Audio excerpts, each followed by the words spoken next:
Thank you, Eva. Many consider that the acts on 9/11 were what birthed our modern fear and distrust of the other. If that's true, then today, at 21, 9/11 is an adult. So let's then look back at 9/11 with adult eyes, with nuanced reactions, insights, considerations, new ideas, be it new thought about something that all of us, on some level or another, had an experience of. We all recall the headlines, and like a generation before us, we knew where we were and how we learned of what had happened in New York and DC and Pennsylvania. I'm not going to recount all the details of the day. There's some remarkable documentaries and news media that is doing that for us right now. But let me share my day with you. 21 years ago on 9/11. At this point in time, I was a full-time employee at an online startup that provided online training for financial services professionals. Most of my clients were either in or near the World Trade Center, and I was regularly in and out of the building. In fact, I've still got my ID from Friday, September 8th, before the towers went down on Tuesday, and I had an appointment to be back there on Wednesday the 12th. In addition to working full-time at eMind, was the company, I also was a part-time MBA student. And so I went to school at night, worked during the day, and I had a teaching assistantship, which required me to be on campus 8 to 9:15 Tuesday and Thursday mornings before I went to work. So the morning of 9/11, I was in class, and actually, as I thought more about it, I was late to class that day. Now, as the TA, that's not really kosher. It's not what you should be doing. I think I was slightly hungover, and I came into class a few minutes after 8 o'clock and slipped in and tried to not make it be obvious. And at 9:15, we were 2 stories underground, so we had no cell signal down there, but we were less than a mile from the World Trade Center at NYU. And so as we got out of class and went upstairs, we began to hear that a plane had wrecked into the World Trade Center. Not even imagining the impact and the capacity of what was happening. There was no cell signal even above ground, and we couldn't get to the internet. Things were so jammed, and so we reverted to old school ways of figuring out what was going on. We looked for a radio, and we looked for a television, which was not easy to do. And finally, in one of the lounges, we found a TV that had cable, and about 100 of us gathered, watching what was happening less than a mile away, with shock, with horror, with fear of what was going on. Finally, after watching this for a bit, I decided to walk out of the building and into Washington Square. Now, generally, this is the view of the towers from the square in front of where I went to school. But this is what it looked like that morning. And I stood there with thousands of strangers and watched the first tower fall. And at that point, I just needed to be away. And so I began walking away from Washington Square and from NYU up 6th Avenue. And it was fascinating because there was no traffic on the streets except for emergency vehicles that were going down to ground zero. And every 15, 20 feet, there would be a UPS truck or a FedEx truck pulled over and then with their radio cranked up. So we were able to hear the news of what was going on as I walked up to 24th Street, where my boyfriend at the time, not this one, lived. And as I got to 24th Street, and I always felt this was a little like, the whole event was surreal for all of us around the globe. But as I turned to go down 24th Street to Ed's house, I looked back and saw the second tower fall. And then Ed and I sat and watched television for what felt like days. And it was fascinating because there were no commercials. It was just the news we had, the news we didn't have, playing over and over and over again. My first thoughts were helplessness, chaos, terror, and horror. But those ultimately gave way to second thoughts. How do I help? What can I do? I'm not a fireman, I'm not an emergency worker, I'm not a healthcare worker. What is it that I could do?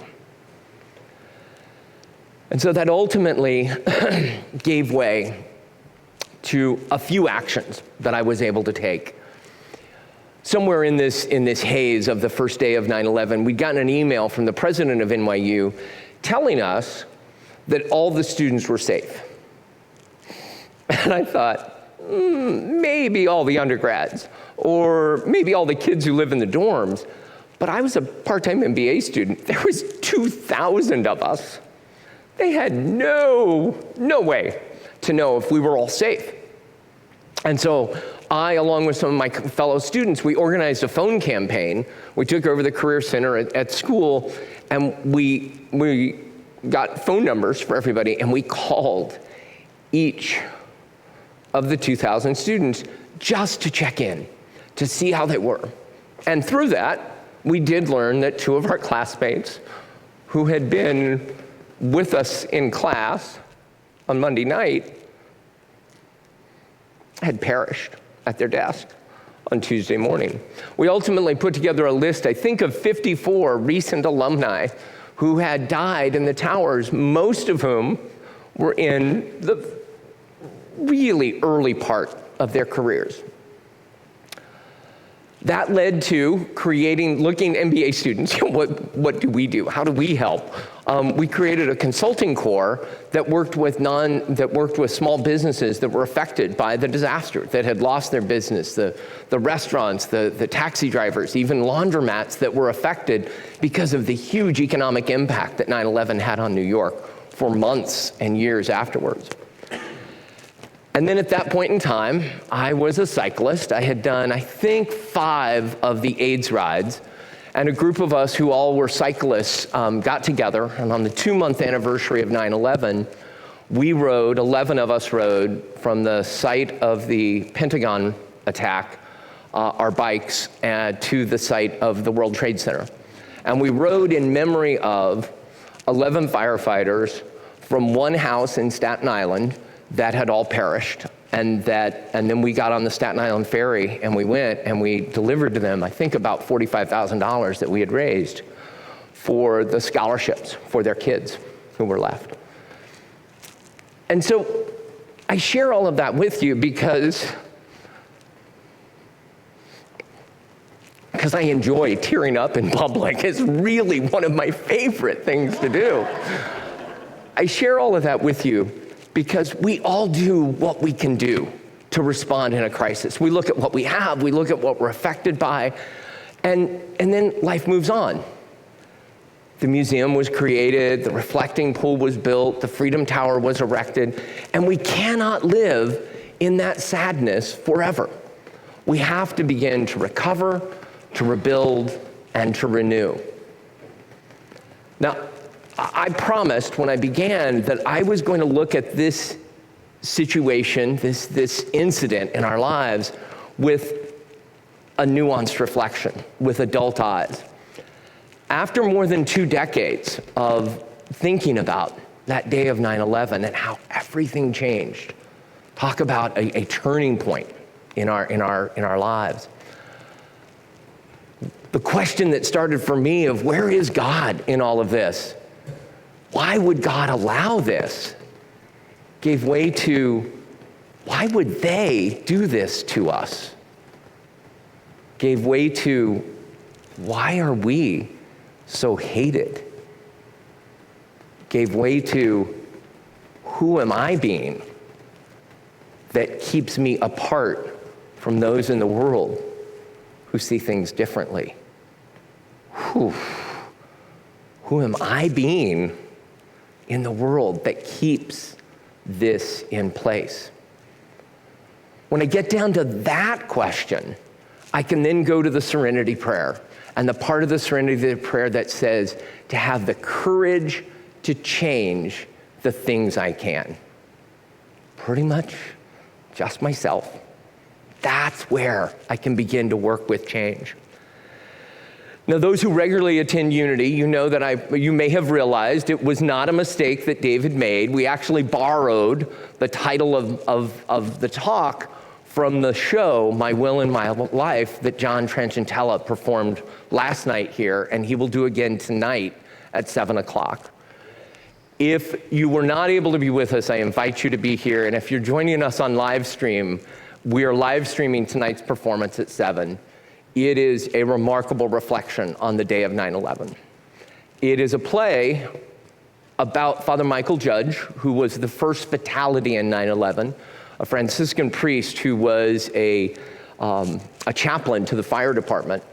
And it's written by another Roman Catholic priest, Father Harry Cronin, who has been with us here at Unity. In fact, I can remember him and John sitting about where John and Tyler are at the centennial celebration, the first day we were in this space. Father Harry passed away in April, just a few months shy of his 60th Jubilee of being a priest. And this play is both an interpretation of one event from 9/11, but also a great insight into all of us and our experience of our will in our life. So the phrase, if you're not familiar with the rooms of 12-step, the phrase is drawn from the third step of AA, which says, we turned our will and our life over to the care of a God of our understanding. In short, surrender.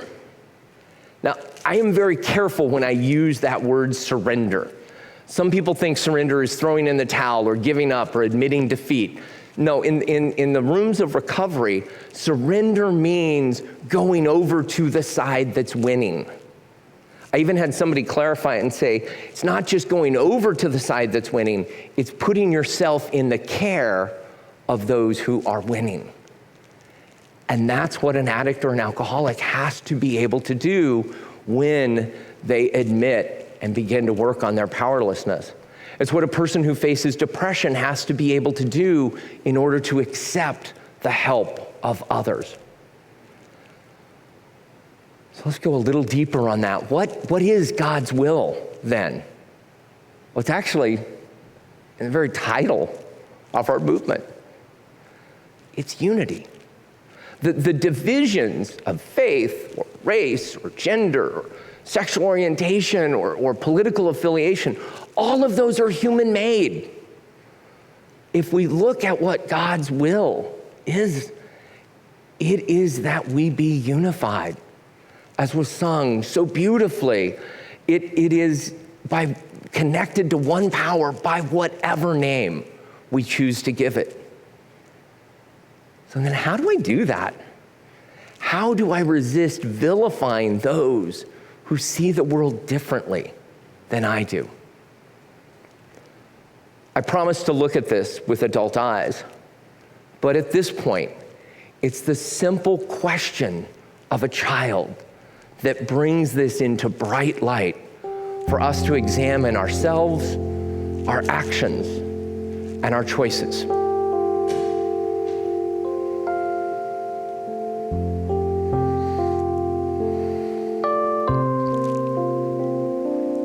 One evening, my family and I were sitting together watching the news of the day. The newsman was there, reporting live from a square far away.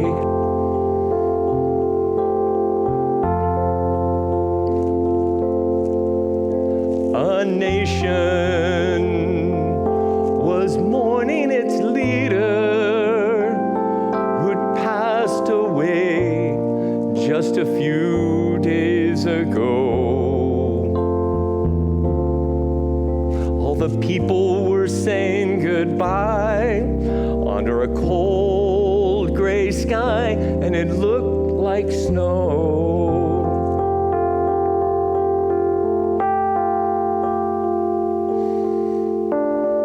All the world was gathered there, presidents, prime ministers.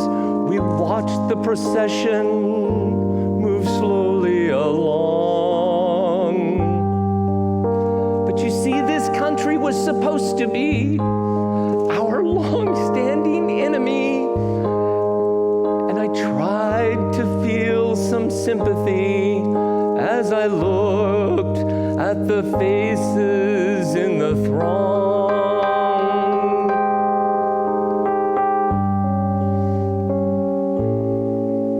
Then the camera showed the leader's family, and there were his children crying for their dad.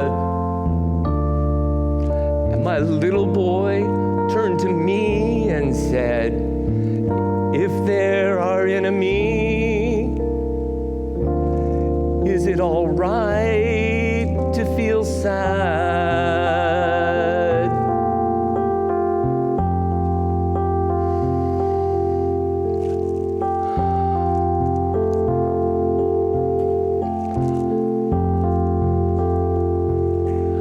I said, "Son, that kind of feeling's only human. It may be the best hope this world ever had. So, anytime you like, go ahead. It's all right. It's all right to feel sad."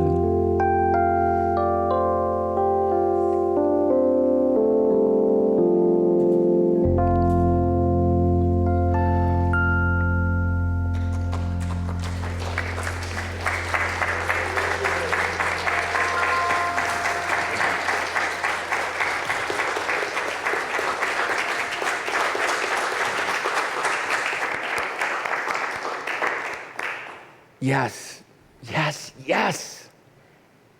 It is all right to feel sad.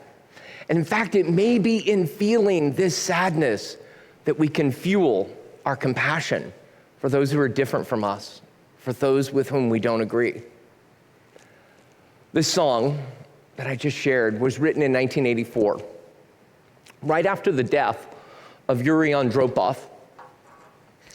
This Soviet leader's funeral was seen by the Caldwell family, and Clayton, only 6 at the time, asked his dad the simple question.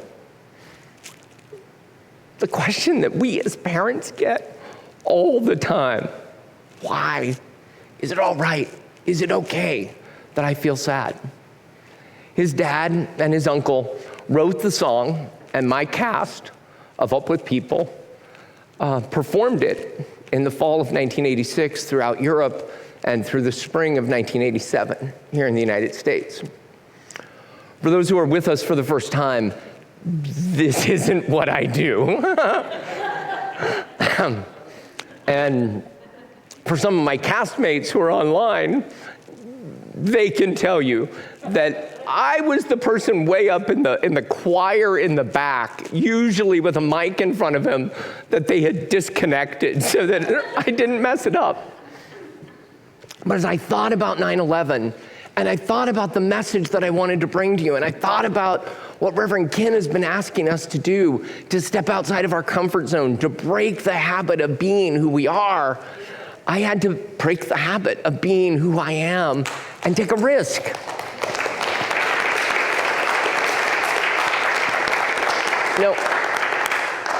While here in the US, it was sourced in the death of this world leader, on the other side of the Cold War, it could have been sourced as people watched the death of one of our world leaders. And in fact, 35 years later, the question is just as prescient. In the time that I have been working on getting ready for this song and this talk today, we have seen the death of Queen Elizabeth. We've also seen the death this past week. We've seen the death last week of Mikhail Gorbachev. And in the last month, the death of Ayman al-Zawahiri at the hands of our government. And he had 7 of his own children. So yes, it is all right to feel sad. And it may be in feeling that sadness that we fuel our compassion that for those who are different from us and with whom we don't agree. And so as we look at how do we be with, how do we have the conversation with those who see things differently than we do? How can we be with our difference, our sadness, and our uncertainty? Yes, it is all right to feel sad. And it may be in that feeling of sadness that we feel compassion, and then that we're able to move past that sadness to compassion and ultimately to action in a way that brings us together, more unified, more connected to our own divinity and to the God of our understanding, whatever we call that and whatever that looks like. That's a power to which I can surrender, going over to the winning side, knowing that it's all right along the way to be able to feel sad. Let's take that to our time of meditation.